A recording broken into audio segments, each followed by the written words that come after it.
नमस्ते दोस्तों। कैलकुलस पर जो पिछला वीडियो हमने किया था उसमें मैंने बताया था कि जैसे वेलोसिटी टाइम ग्राफ हम लोग ड्रॉ करते हैं तो वेलोसिटी टाइम ग्राफ जब v इक्वल टू 0 है तो इसका इंटीग्रल कर डिस्प्लेसमेंट टाइम ग्राफ में हमें दिखता है d इक्वल टू k। फिर वेलोसिटी टाइम ग्राफ में जब वेलोसिटी इक्वल टू कांस्टेंट है तो इसका इंटीग्रल कर्व हमें d इक्वल टू के टी डिस्प्लेसमेंट टाइम ग्राफ में दिखता है। उसी तरह जब वेलोसिटी इक्वल टू के टी है यानी वेलोसिटी जब वेरी करना स्टार्ट कर देता है तो डिस्प्लेसमेंट टाइम ग्राफ में हमें इसका इंटीग्रल कर्व दिखता है d इक्वल टू हाफ के टी स्क्वायर।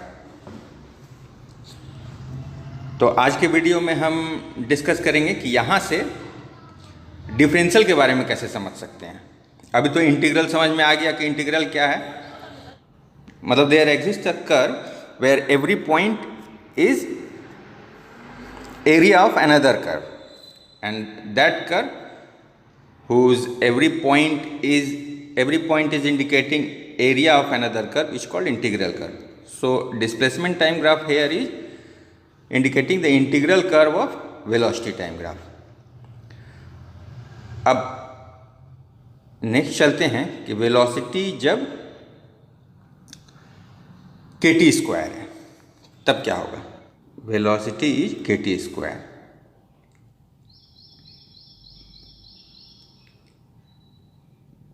इसका इंटीग्रल कर्व कैसे निकालेंगे,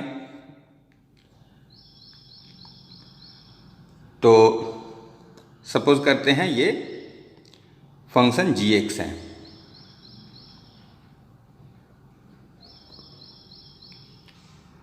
कुछ भी कर्व है, हमें नहीं पता है क्या कर्व है, बट इतना पता है कि इसका जो दो पॉइंट है, ये हो गया डिस्प्लेसमेंट टाइम ग्राफ। तो इसका जो दो पॉइंट है यानी GT1 और GT2 जो है ये एरिया इंडिकेट करेगा इस कर्व पर, T1 और T2 पर।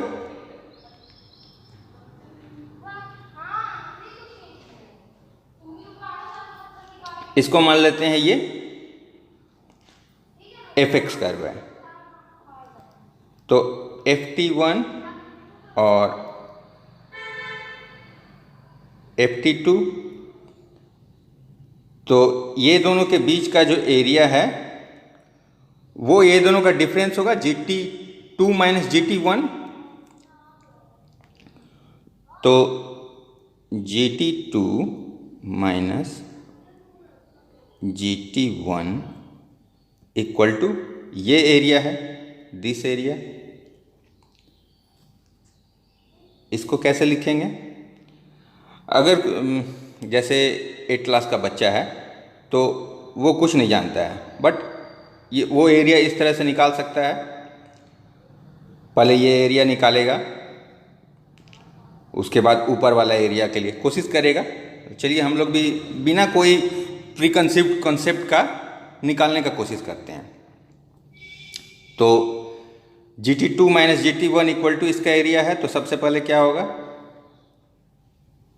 FT1 into T2 minus T1, this into T2 minus T1।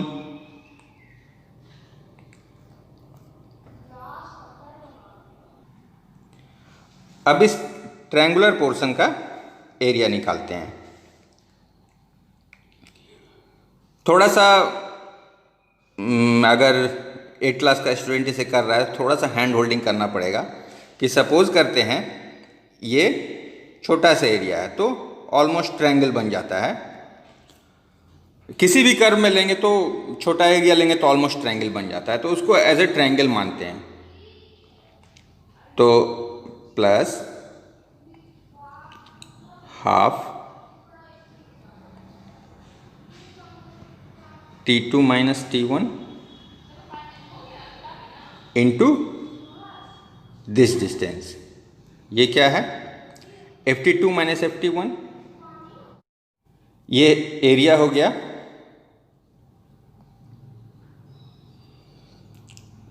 Equal two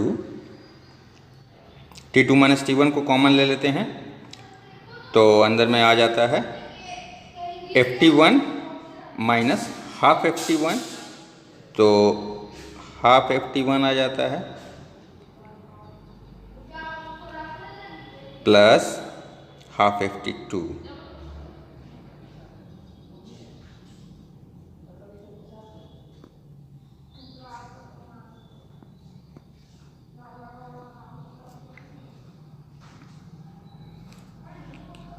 is equal to 1/2 T2 minus T1 FT1 plus FT2,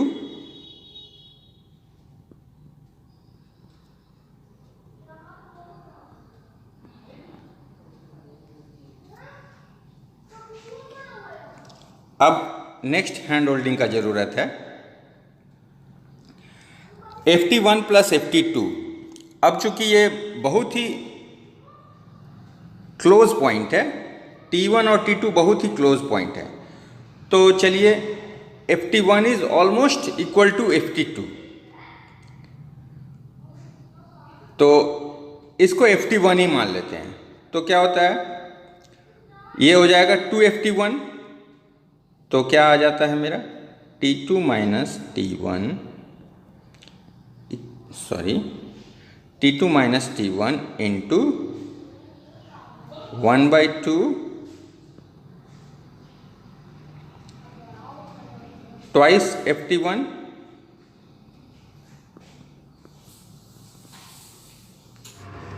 तो ये आ जाता है T2 माइनस T1 इंटू यानी GT